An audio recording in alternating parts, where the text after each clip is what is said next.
സത്യസന്ധമായിട്ട് എനിക്ക് ഭയങ്കര ഒരു കോമ്പറ്റീഷനാണ് ഗൈസ്. ഈ അമ്മ വരൂ അമ്മ മാൻഡി.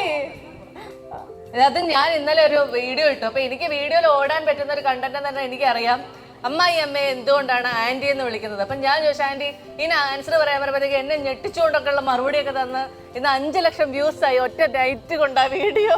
എന്നാ ആന്റി പറഞ്ഞോ, എന്തെങ്കിലും പറഞ്ഞോ, ഇഷ്ടമുള്ളൊക്കെ പറഞ്ഞോ. ചോദിച്ചിട്ട് ഞാൻ എന്തോ പറയുന്നത്, എനിക്ക് എന്ത് വിളിച്ചാലും ഒരുപോലെ അല്ലേ. എന്താണെങ്കിലും എന്ത് വിളിച്ചാലും ജീവന്റെ അമ്മ തന്നെ ഞാൻ. സോ അപ്പൊ എന്റെ അമ്മ അല്ലെന്നാണോ? അപ്പൊ it is the same thing whether it's അമ്മ or auntie or whatever it is, whatever she feels like she can call. So I've given it to her liberty and left it to her liberty as to what she wants to call me. So anyway, all the best. എന്നെ എന്റെ friends ഒക്കെ കളിയാക്കുന്നത് ഒരു English ഫാമിലിയിലേക്ക് കല്യാണം കഴിപ്പിച്ച് വിട്ടേക്കണേന്നാ. എല്ലാരും ഭയങ്കര ഇംഗ്ലീഷിലെ സംസാരിക്കുള്ളൂ കണ്ടല്ലേ. അങ്ങനെയൊന്നുമില്ല, മലയാളം നന്നായിട്ട് സംസാരിക്കാൻ അറിയാം, എല്ലാം ഭാഷ അറിയാം, നന്നായിട്ട് സംസാരിക്കും. പിന്നെ എന്താന്ന് വെച്ചാൽ കൂടുതൽ ഇങ്ങനെ മറ്റുള്ളവരോട് സംസാരിക്കുമ്പോൾ ഇംഗ്ലീഷ് സംസാരിക്കേണ്ടി വരേണ്ട ഒരു സാഹചര്യത്തിലാണ് ഞാൻ ഉണ്ടായിരുന്നത്.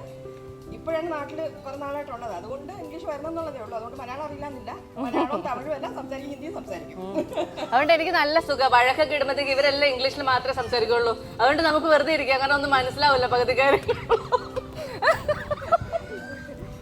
പിന്നെ ഞാനിടയ്ക്ക് ചാറ്റ് GPT നോക്കും, ജീവൻ എന്തെന്നാ പറഞ്ഞു. GPT എന്തെങ്കിലും ഒരു ജോലി വേണ്ടേ? അതാണ് ഇങ്ങനെയൊക്കെ കൊടുത്താലല്ലേ പറ്റുള്ളൂ. അത്രേ ഉള്ളൂ.